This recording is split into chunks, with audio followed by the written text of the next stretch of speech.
Trop bien, bah oui, on se sent un peu comme à la maison. Et le même logo,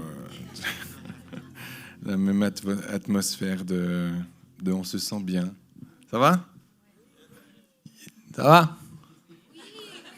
C'est bien, hein. Il y a juste une petite... il y en a qui sont plus malins que d'autres, elle s'est mise juste là où elle n'a pas obligé de regarder la télé. Enfin, c'est pas une question d'intelligence, c'est qu'elle a pris la place qui était la bonne. Ça va vous? Trop bien. Ben, moi, ça va bien aussi. Ben oui, c'est important. Mais c'est important que celui qui apporte le message aille bien aussi, parce que sinon, si je vais pas bien, mais qu'est-ce qui pourrait sortir de moi? Hein? Ok. Bon, ben, tu as déjà fait... Ben, merci déjà de nous accueillir, Claire-Lise. Merci pour cette maison qu'on connaît en fait depuis longtemps, parce que vous êtes notre grand frère ou grande sœur, le Gospel de Lausanne. Vous nous précédez de plusieurs années, même si la famille des Gospels, Annecy est venue, je sais pas, 2 ou 3 après vous. Mais c'est donc on est toujours inspiré de quelqu'un, de quelque chose. On regarde autour de nous et puis c'est important qu'on puisse être une inspiration les uns pour les autres. Pour nous, enfin pour moi, c'est particulier de venir ici vous prêcher. Tu m'avais dit qu'il y avait un prompteur, c'est vrai? Il est où? Ah, il est là. Ah oui, tu vois, je le voyais pas. Je me suis dit, je le cherchais là-bas, mais il est là. Ok. C'est particulier pour moi parce que je suis de Lausanne. Je suis un Lausannois. Je suis né à Romanel-sur-Lausanne, mais pas vraiment à Romanel-sur-Lausanne. Je suis né au Tolard, qui est une enclave lausannoise de Romanel. Donc en fait, j'ai fait mes écoles au Bergières et au Belvédère, et j'ai habité ici au chemin de Boston, juste là. Donc en réalité, c'est assez particulier pour moi d'être là. Je ne veux pas ramener ça à moi, hein. Mais c'est quand même... Vous savez, il y a un rachat qui a besoin d'avoir lieu tous les jours. On ne peut pas marcher comme des gens insensés. Il faut que notre marche ait du sens. Et puis, pour qu'elle ait du sens, il faut lui en donner. C'est-à-dire, quand tu poses des questions à des gens, puis ils sont tout le temps là, je sais pas, c'est genre, ces gens-là, tu dis, bon, merci d'exister, Éric Sellerier, tu sais, non, peut-être que vous n'êtes pas impacté ici en Suisse par si, quand même. Nous, on a fait un autre slogan, c'est genre, désolé d'exister, tu sais. Mais on a besoin de donner du sens à notre vie. Et puis, quand je suis là, j'ai été ému au travers de ce qui a été dit. Merci, peut-être que la parole que tu as donnée, c'était pour moi. J'ai une sciatique, là, avec une triple... on dit comment? Hernie discale. Et puis là, je douille. J'ai mal au pied alors que le problème, il est là. Donc, j'ai pris ta parole. I receive. Thank you. Donc voilà, Dieu, vous savez, il agit, il parle comme ça, puis tu peux te dire, ouais, en fait, il parle aux autres, c'est une histoire pour les autres, c'est une situation pour les autres, en fait, c'est les autres qui sont bénis, et puis moi, je suis le reste. Mais Dieu, il aime les petits restes. Alors, il va regarder qu'est-ce qui reste dans ta vie, qui puisse transformer, qui puisse se servir, et puis qui puisse le glorifier. Et moi, mon petit reste d'aujourd'hui, c'était de dire, parce que j'ai plus rien vraiment à voir avec cette région de Lausanne, sauf que c'est de là d'où je viens. Mais quand je voyais le chemin de Boston qui est juste là, le Belvédère qui est juste là, je passais tous les jours pour aller de là à là. Et puis, je ne vais pas vous raconter, mais Dieu m'a rappelé un souvenir assez particulier dans cette zone ici. Et puis j'ai dit, ok Seigneur, il y a besoin de rédemption. J'ai pas toujours été chrétien. À cette époque-là, j'étais pas du tout chrétien. Je me cherchais. Je devais avoir entre 15, 16 ans, quelque chose comme ça. 14, 15, 16 ans, ou 13, 14, 15, je sais plus exactement. Mais à une époque où, vous savez, c'est là où on se cherche, c'est là où on essaye plein de choses un peu bizarres. Et puis, il y a besoin de rédemption. Donc, je déclare qu'aujourd'hui est un jour de rédemption. Et si je le dis pour moi, c'est valable pour vous parce que vous avez le droit de saisir ça. Ah ben si pour toi c'est ça, pour moi aussi. Ah ouais, là, il y en a qui sont chauds bouillants, qui disent oui, et ils prennent cette partie de rédemption. Parce que ce que Dieu fait, il ne le fait jamais juste en catimini. S'il le fait, quand il produit quelque chose, ça doit produire la vie, et la vie, c'est la manifestation de la multiplication. Donc ce qu'il est en train de produire dans mon cœur, ben, il le fait en fait pour chacun d'entre nous. Amen. Ok. Alors, je vais rentrer dans le message que j'ai pour vous. Je ne sais pas encore exactement comment l'intituler. On pourra l'intituler à la fin ensemble. On trouve chacun son titre. Mais ça a à voir avec l'histoire de Joseph.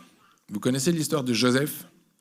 Alors là, les gens disent « Ah, il va me parler d'économie, il va me parler de trucs comme ça. » Non, je ne m'appelle pas Kurt Buhlmann. C'est pas ce sujet-là que j'aimerais aborder avec vous. Bien qu'il y ait des trésors dans la vie de Joseph, et notamment dans tout ce qui concerne l'économie du royaume, et puis ça, c'est tout un point qu'on pourrait travailler une autre fois, mais pas aujourd'hui. Est-ce que tout le monde ici connaît l'histoire de Joseph ? Vous avez le droit de dire non. Peut-être ceux qui ne connaissent pas l'histoire de Joseph dans la Bible, vous pouvez lever la main parce que peut-être que vous connaissez, vous n'êtes jamais intéressé, ou en fait vous êtes là mais vous connaissez ni Joseph ni Jésus. C'est possible ? Ben, normalement, ça devrait être possible. Si vous êtes une église vivante, c'est qu'il doit y avoir des gens qui viennent ici comme des curieux. Pourquoi ? C'est quoi ce truc ? Un bar où on parle de Jésus ?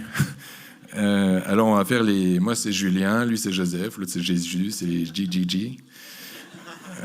Ça peut être que bien si ça commence par J. Joie. Un autre exemple ? Jonas, oui. Jeunesse. Ouais, enfin un petit... Ce qui commence par J. Trouvez un truc pourri qui commence par J. Joyeux, c'est pas... Hein ? C'est quoi J pourri ? Jaunis ? T'aimes pas le jaune, c'est ça ? Je vais mettre un peu... Ok, bon, on va pas jouer à ce jeu-là, c'était pas le but du jeu. Il n'y a rien de sérieux dans ce que je dis là, mais par contre, à partir de maintenant, écoutez. Alors, l'histoire de Joseph, ceux qui ne connaissent pas, l'histoire de Joseph se situe après Abraham, après Isaac, donc ça c'est dans l'Ancien Testament. Et puis, donc là, je fais un peu de généalogie. Donc, si on va dans le sens inverse, on a Joseph. Il est le fils de Jacob, qui lui-même est le fils d'Isaac, qui est le fils d'Abraham. Donc ça, c'est un peu la généalogie. Donc nous, on est à l'endroit de Joseph. Et puis Joseph a combien de frères ? Voilà, il a 11 frères. C'est bien, normalement on dit 12 parce qu'on pense aux 12 fils de Jacob. Jacob a 12 fils, et puis donc Joseph a 11 frères. Et puis, pour faire un peu d'histoire, est-ce qu'ils avaient tous la même mère ? Non. De qui Joseph est le fils ? Rachel. Donc, les 12 fils de Jacob n'ont pas tous les mêmes mères, ils ont 3 mères différentes. Et puis, si vous connaissez l'histoire de Jacob, il y a une qui l'aimait et une qu'il a dû aimer. Et puis l'autre, on ne sait pas trop l'histoire. Bon, il en a peut-être ras-le-bol des 2 premières. Mais il y a cette histoire avec Léa, qui n'est pas celle qu'il aimait, parce que lui, il aimait Rachel. Rachel, c'est vraiment la femme qu'il aimait. Puis, il a dû servir le père de Léa et Rachel. Et, enfin, bon, ça, c'est toute l'histoire. Je ne vais pas la faire là. Ce n'est pas le but. Mais Rachel, elle était stérile. Elle ne pouvait pas enfanter. Pour autant, parce que Dieu fait des miracles, qui a besoin d'un miracle de Dieu ? Ah, waouh! Bon, bonne nouvelle, il est le même hier, aujourd'hui et pour toujours. Donc s'il a fait des miracles dans les entrailles de Rachel, pour un dessein particulier, il peut le faire dans votre vie aussi. mais pas pour remplir votre besoin, mais pour remplir sa destinée au travers de vous. Et quand on parle des entrailles, c'est important de considérer que les enfants ne sont pas des accessoires. Les enfants ont une portée non seulement éternelle, mais ils portent une destinée qui est liée à la vôtre. Et donc, ça peut orienter votre façon de prier. Mais, donc Joseph, lui, il a été engendré donc, par Rachel, et puis il était comme un cadeau inattendu, mais Dieu avait besoin de cet homme pour quelque chose d'assez particulier.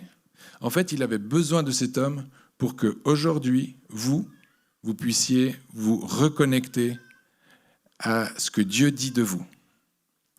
Pourquoi ? Eh bien, moi j'ai vu, et si vous... Alors, ceux qui ne connaissent pas l'histoire de Joseph, je vous invite à la lire. C'est quasiment à la fin du livre de Genèse, enfin c'est toute la fin du livre de Genèse. Donc c'est au début de l'histoire, au début de la Bible. Et c'est étonnant parce que vous verrez qu'il a eu une vie trépidante. Et moi j'ai envie de... Enfin, c'est comme ça que j'appelle un peu Joseph. Pour moi, c'est un peu l'imbécile heureux. Parce que, alors il était aimé de son père. Ça, c'est important de noter. Il était vraiment aimé de son père.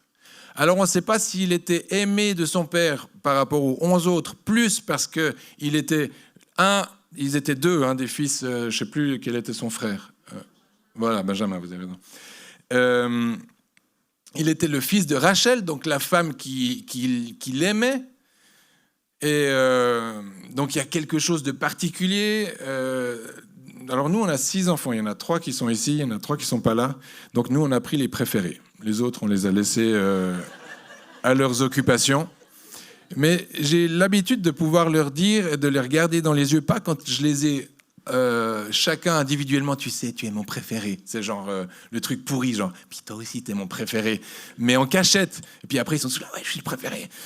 Mais j'arrive à le dire quand ils sont tous là ensemble, en regardant un dans les yeux, puis dire, Léon, tu es vraiment mon préféré. Alors, est-ce que... Mais le but, c'est pas d'attiser la jalousie des autres, mais c'est parce qu'ils sont tous mes préférés. Mais ils ne sont pas mes préférés pour les mêmes choses. Ils ne sont pas mes préférés de la même façon. Pourquoi ? Parce qu'ils ne sont pas les mêmes. Ils sont 6 avec une destinée très particulière, avec un appel très particulier, avec une identité très particulière. Ils sont uniques.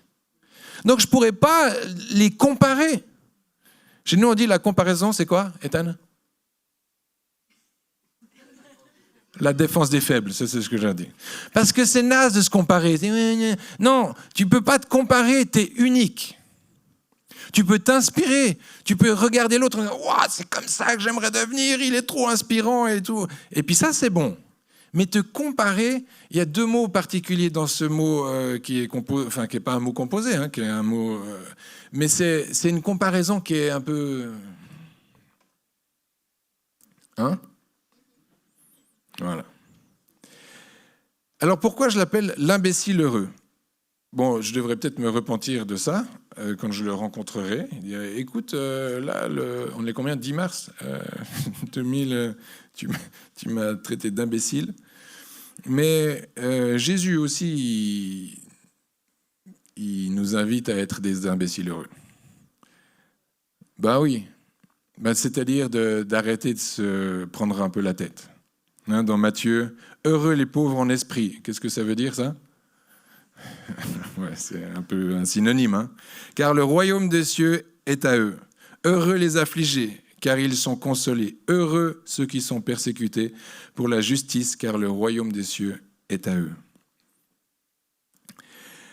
Alors, qui veut être un imbécile heureux ? Il y en a 2.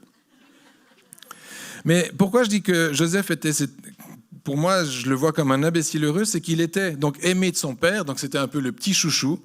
Les autres, d'ailleurs, l'histoire nous le dit, les autres, ils n'en pouvaient plus. On n'en peut plus. Il nous gonfle. Parce que lui, il était heureux.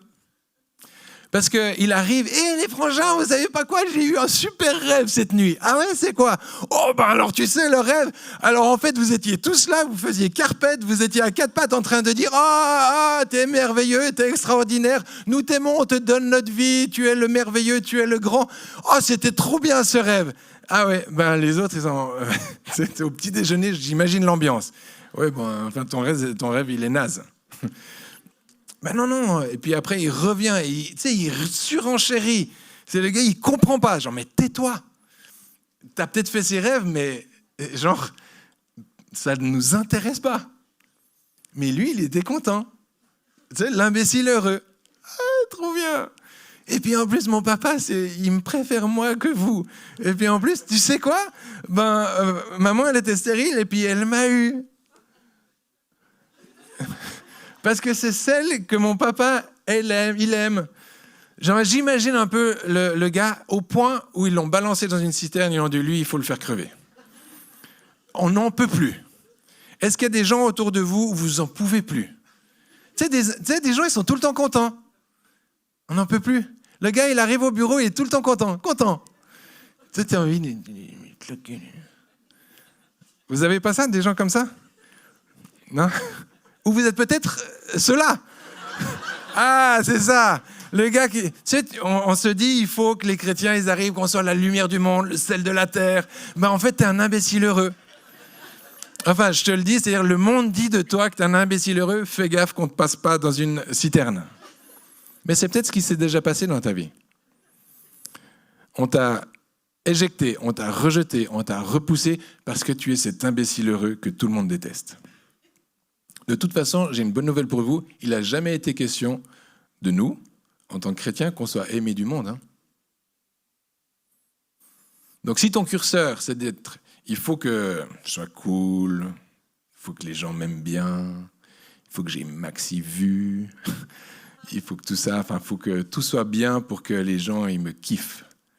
Ben, si c'est ça ton objectif, sache que tu n'es pas en train de faire la bonne course en réalité. Tu es en train de faire la course d'Insta ou de TikTok, mais j'ai beau chercher, ah non, ça c'est mon iPad, j'ai beau chercher dans la Bible, je n'ai pas trouvé cette référence-là. Peut-être en araméen, si tu trouves un... C'est un truc, non, c'est pas, ça fait un peu chinois, ça... Mais bon, je suis pas linguiste, donc j'en sais rien. Donc cet imbécile heureux, qui a été donc jeté, vous vous souvenez, dans les citernes, ensuite vendu à des caravaniers, à des Ismaélites, ensuite passé en prison pour des faux témoignages, ensuite, tu sais, des tuiles, mais lui, il est content en prison. Content. Tu sais, j'en peux plus. Voilà, ça me fait penser à des gens. Mais bon, on les aime, hein.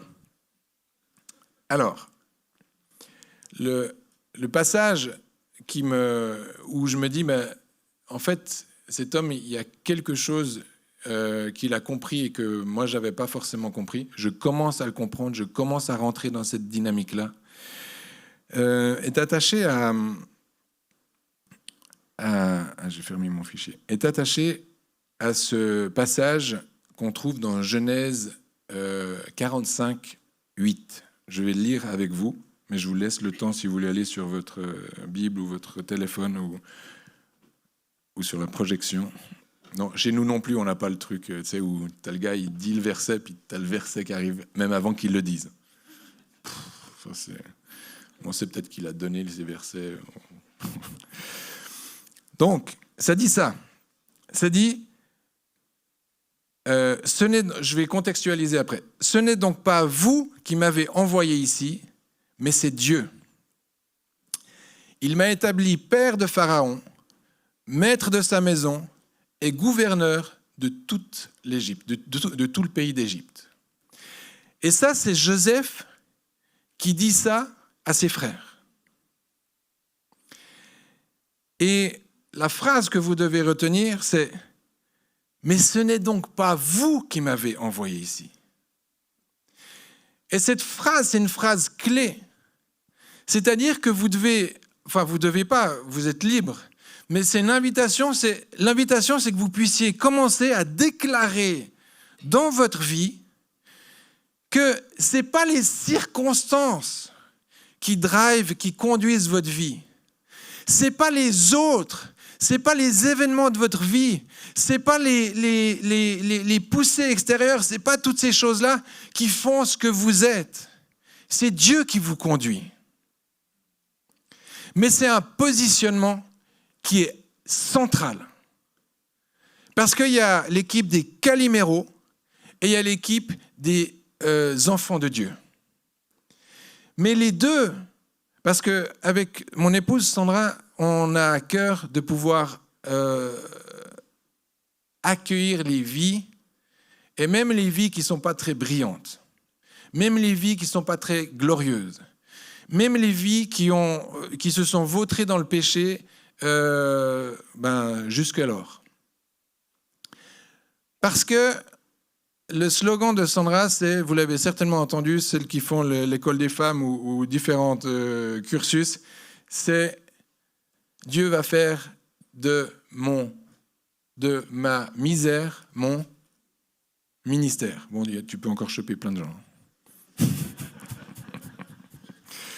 Dieu va faire de ma misère mon ministère.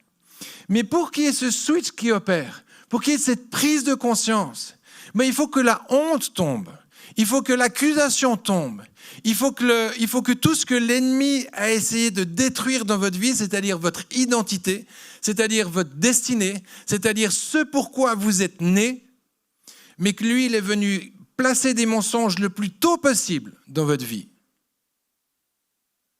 Il est venu mettre un aiguillage de peut-être 1 degré est ou 1 degré ouest le plus tôt possible dans votre vie pour que vous attachiez à un mensonge et que vous puissiez le proclamer, le déclarer par votre bouche et que ça devienne une réalité, que ça devienne votre réalité. Et Joseph, l'imbécile heureux, il aurait pu le faire. Il aurait pu dire « Non, mais moi, on m'a rejeté toute mon enfance. » D'ailleurs, même, vous savez quoi ? J'étais même pas censé vivre. Parce que ma mère, elle était stérile. Et en fait, si ça se trouve, je suis une erreur. Et puis, parce que mes frères, ils me l'ont dit depuis le début. Parce que le beau manteau que mon père m'avait donné, en fait, ils m'ont dit que c'était un manteau de clown. Et puis, ces mêmes frères, ils en pouvaient tellement plus de moi qu'ils m'ont jeté dans une citerne. Et puis finalement, de la citerne, ils ont pensé que peut-être que j'allais en sortir, donc ils m'ont sorti et m'ont vendu comme esclave. Et puis, l'histoire. Donc vous voyez bien que le regard sur vous-même, c'est pour ça que j'aime ce caractère et je ne sais pas ce qui fait que, je sais un peu ce qui fait que Joseph n'est pas resté attaché à une identité que le monde a sans cesse collée sur lui. Et là où j'aimerais, moi, vous inviter, c'est que vous puissiez maintenant commencer à identifier, que le Saint-Esprit puisse bouger au milieu de vous, et parce que vous êtes tous appelés à être ce Joseph, qui à un moment donné dans votre vie va pouvoir se positionner, et puis de pouvoir être des hommes et des femmes de gouvernance. Mais c'est sûr que vous ne pourrez pas le devenir.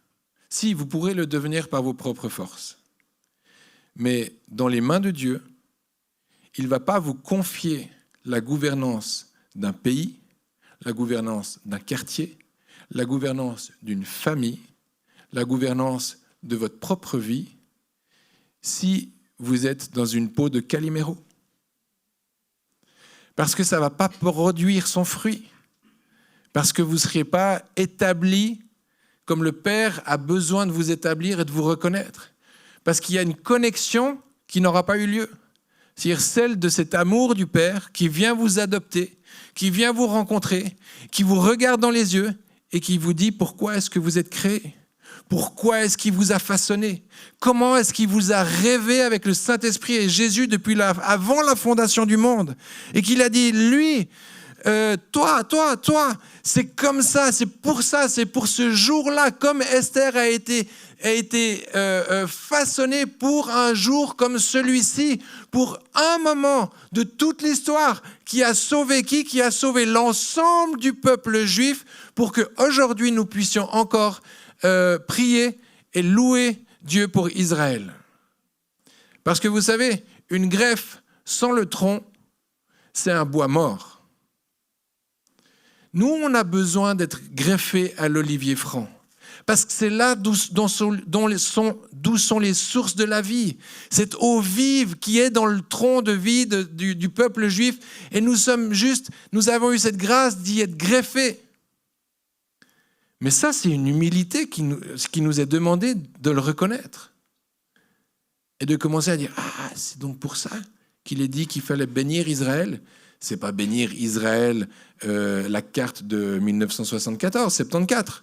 C'est pas ça, c'est 74. 48, tu vois, je suis dyslexique. Alléluia. 48, je sais pas pourquoi j'ai cette date, 74. De 48, c'est pas la carte qui vous est demandée, c'est pas là-dessus, c'est pas un avis politique qui vous est demandé. C'est de bénir Israël. C'est d'être en lien avec vos racines. C'est de ne pas rejeter ce qui est la source de votre vie. Et je crois que c'est un des trésors qu'avait compris Joseph.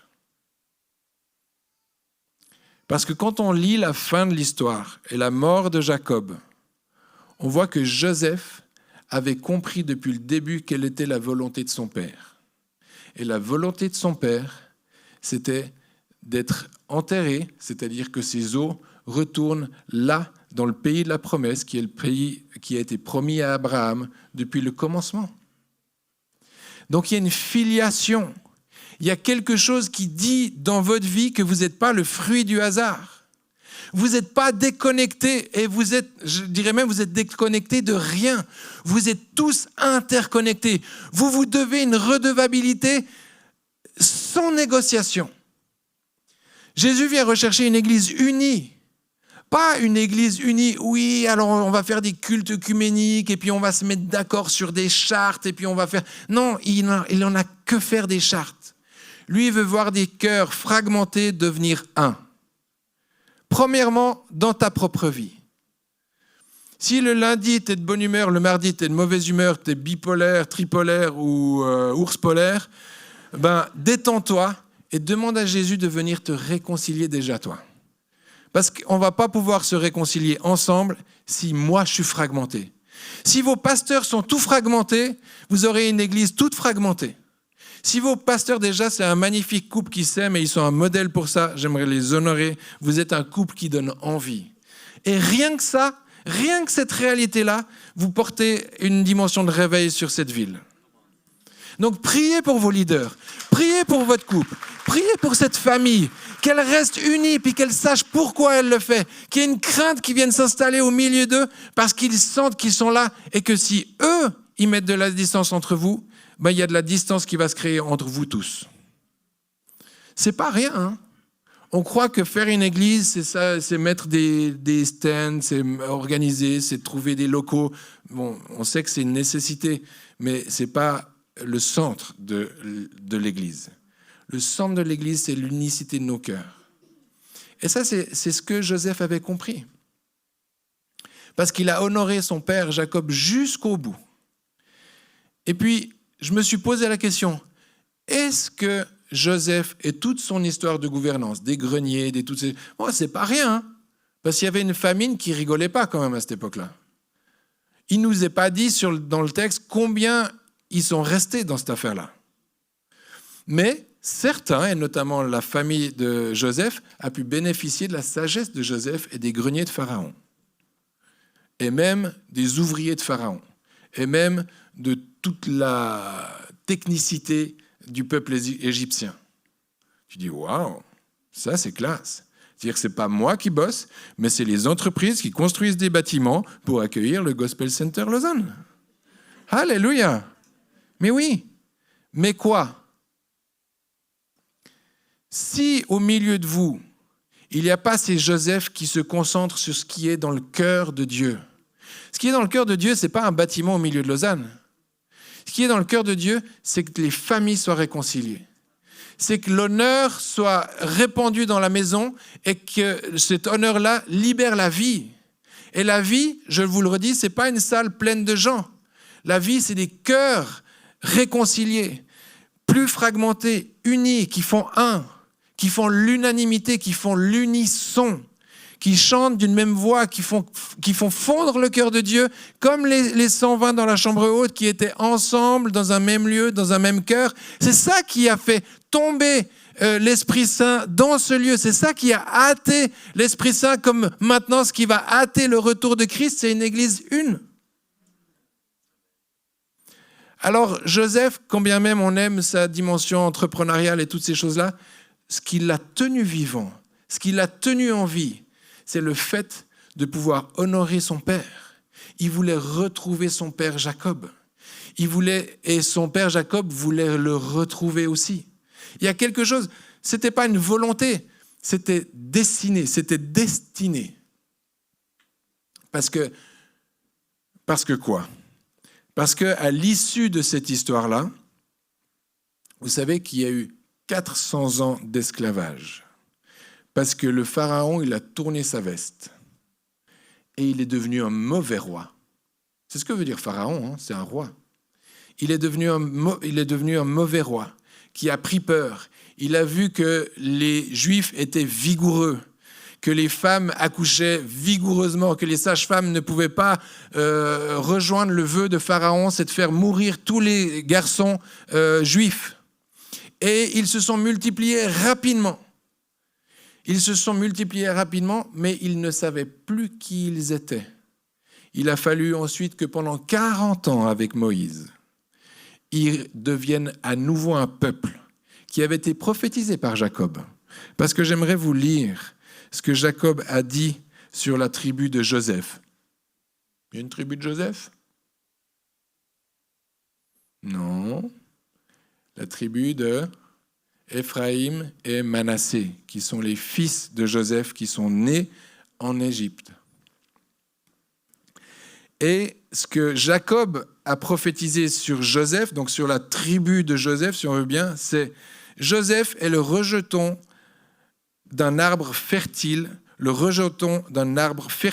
près d'une source. Les branches s'élèvent au-dessus de la muraille.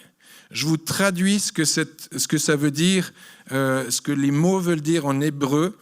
C'est Joseph est le fils qui porte du fruit.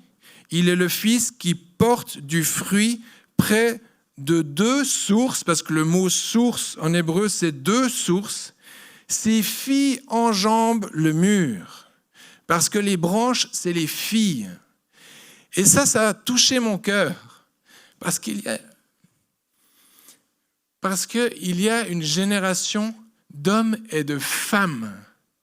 Et ces femmes, ces filles qui vont enjamber le mur, qui vont passer au-dessus de la muraille. C'est de ça dont il s'agit. C'est que Joseph, lui, il avait un cœur pour la famille. Il avait un cœur pour la destinée de tout un peuple. Et ça, c'est inscrit dans ses entrailles, c'est inscrit dans sa destinée. Et ta destinée produit le fruit que Dieu a mis dans ta destinée, et ça produit le fruit qui va suivre.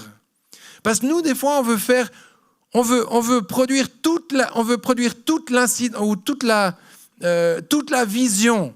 Pardon, je t'ai postillonné dessus. Nous, on veut produire toute la vision. Moi, je suis visionnaire et des fois, j'ai envie de produire toute la vision. Mais Dieu, il dit, fais ce que je te demande de faire. Fais ce que le Père te demande de faire. Et moi, mon rôle, c'est de faire ce que je vois le Père faire. Mais pas d'accomplir le reste. Mais je dois faire ma part. Amen. Et c'est ce que Dieu est en train de vous dire aujourd'hui. Je continue juste la lecture. Donc ça, c'est la destinée de cette tribu. Ils l'ont provoqué. Ils lui ont lancé des traits, donc à Joseph. Les archers l'ont poursuivi de leur haine, donc les traits de l'ennemi. Vous savez, c'est ces traits enflammés de l'ennemi. Il en a ramassé plein la tronche, Joseph. Et puis il a été façonné avec ce front dur, mais heureux, imbécile heureux, retenez ça. Mais son arc est demeuré ferme. C'est-à-dire que ce n'est pas par l'intimidation, ce n'est pas l'oppression, ce n'est pas les circonstances qui l'ont fait flancher. Son arc est demeuré ferme, est demeuré ferme. Donc son arc, c'est sa capacité de se projeter. C'est ça un arc. Et ses mains ont été fortifiées par les mains du puissant de Jacob, c'est-à-dire de l'Éternel. Il est aussi devenu le berger, le rocher d'Israël. C'est l'œuvre de Dieu de ton Père qui t'aidera. C'est l'œuvre du Tout-Puissant qui te bénira des bénédictions des cieux d'en haut et des bénédictions des eaux d'en bas. C'est-à-dire, c'est la vie de Jacob, c'est une vie qui englobe. Il vient tirer les choses du ciel, il vient prendre les choses de la terre. Et puis, il avance dans les bénédictions des mamelles et du sein maternel. C'est El Shaddai, c'est ce Dieu aux mamelles. Et il est conscient de cette réalité que Dieu est sa provision. Il ne manquera de rien, qu'il soit dans la citerne, qu'il soit dans la prison. Rien ne change. Les circonstances ne changent pas la destinée de sa vie. Dites-le à votre voisin. Tes circonstances ne changent pas la destinée de ta vie. Dites-le.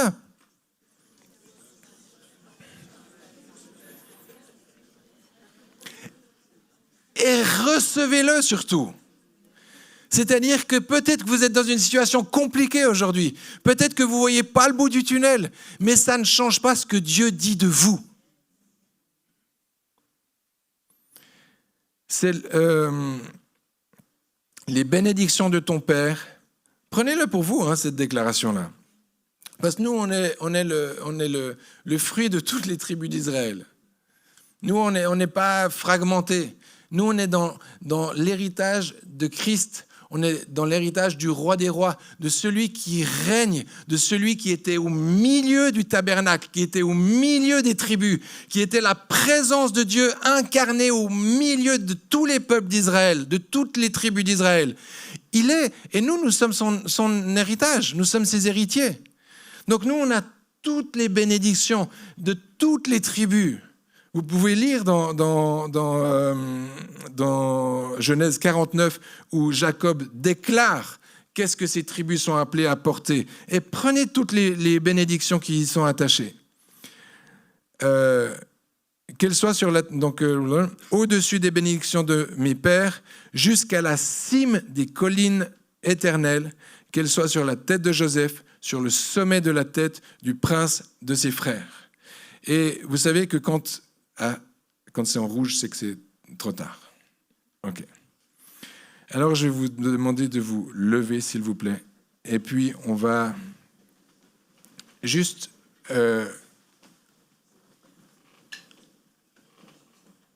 recevoir. Je vais relire ce Genèse 45:8. Et vous pouvez le répéter après moi. Ce n'est donc pas vous.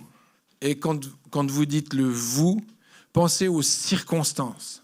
Pensez à l'adversité. Pensez à ceux qui ont déclaré des choses. Votre prof à l'école primaire qui ont dit « Mais t'es pas capable, t'es un moins que rien, tu n'y arriveras jamais ».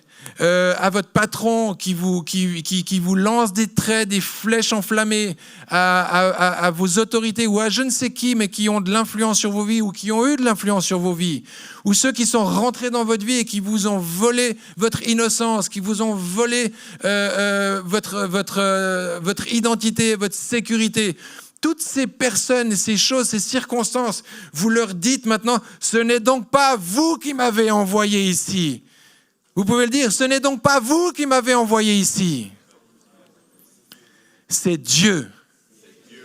Parce qu'il m'a établi Père des rois, Père des puissances de ce monde, Père des autorités, Père de tout ce qui gouverne sur ma vie. Parce qu'il a fait de moi l'héritier de Christ. Il m'a fait de moi fils de roi des rois. Il m'a oint. Il m'a équipé de façon à ce que je puisse. Et ça, c'est pas nouveau parce que ça date de la Genèse. Quand Dieu a regardé l'homme, il a dit, en toi, je mets la capacité de gouverner. Et en toi, je mets la capacité de dominer sur ce qui est en haut, sur ce qui est en bas et sur tous les animaux et toutes les créatures de la terre. Je t'ai donné cette autorité. Et ce qui était vrai dans le jardin avant la chute est vrai dans l'héritage que Christ vous donne parce qu'il a racheté. Il a racheté la conséquence du péché dans vos vies. Il est mort pour vous, mais pas juste pour vous, il est mort pour que votre destinée et l'appel qui est sur votre vie renaissent de ces cendres, soient à nouveau activés et que vous puissiez plus être ces caliméros qui disent « Ah, mais c'est trop tard, ah, mais c'est pour les autres ». Non, parce que là, vous méprisez le sacrifice de Jésus sur la croix. Et je sais qu'aucun ici veut mépriser ce que Jésus a fait sur la croix. Mais vous voulez l'accueillir. Qui veut accueillir Jésus comme sauveur de votre destinée? Sauveur de votre vie. Sauveur de ces circonstances qui ne doivent plus diriger vos vies, mais qui doivent commencer à vous placer comme établi comme un père sur Pharaon. Vous savez, Pharaon, c'est une figure qui est comme une figure diabolique, qui est comme une figure, pourtant ça veut dire roi, mais dans notre compréhension, c'est celui qui est adversaire de Dieu. C'est le Amalek de nos vies. Et je déclare maintenant que vous êtes père, dans le sens que vous dominez sur tous ces pharaons de vos vies. Et je veux déclarer, comme ce passage, que vous êtes maître de toute sa maison. Ça veut dire quoi? C'est-à-dire vous êtes maître de la maison de Pharaon. C'est-à-dire vous êtes maître des lieux de gouvernance de Pharaon. Vous êtes maître des lieux de décision, des lieux de provision dans le puissant nom de Jésus. Et vous êtes placé comme gouverneur de tout le pays. Alors s'il y a des sphères que Dieu vous a donné, des sphères d'autorité que Dieu vous a données, que ce soit, on peut prendre les images des 7 montagnes de gouvernance, que ce soit dans l'éducation, que ce soit dans les sciences, que ce soit en politique, que ce soit dans les arts, que ce soit dans le domaine de l'Église et de la foi, que ce soit dans tel ou tel domaine.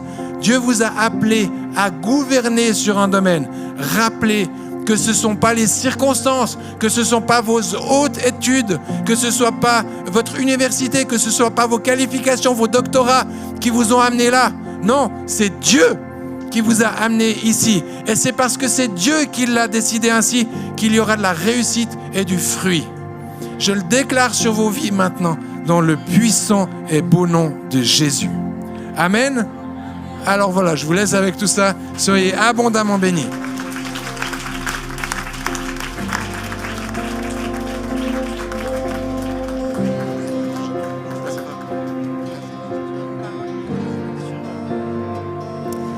Moi, je voulais prophétiser dans cette ville pour vous, parce que vous êtes le Gospel Center Lausanne.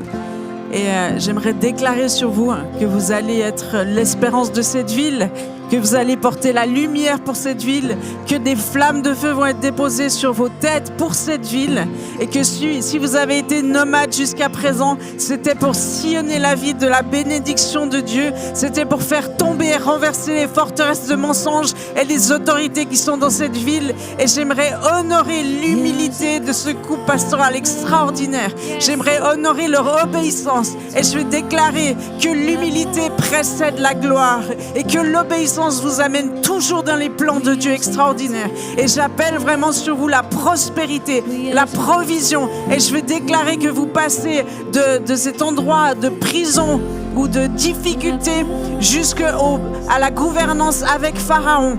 Et je vais déclarer que Dieu libère sur vous la gouvernance sur cette ville, l'établissement sur cette ville, la faveur que vous allez avoir sur cette ville, l'autorité que vous allez avoir sur cette ville. Parce que dans Matthieu 20, c'est écrit: le Seigneur réserve son autorité et sa faveur sur ceux qui ont un cœur de serviteur. Et c'est ce que vous avez dans votre autorité d'église, des cœurs de serviteurs. Donc je bénis ces cœurs et je déclare la provision, la faveur et l'autorité pour cette ville de Lausanne dans le puissant nom de Jésus. Merci Seigneur. Je te fais toute la place. Viens, agis comme tu le veux. Oui, agis comme tu le veux. Et mon cœur est tout à toi.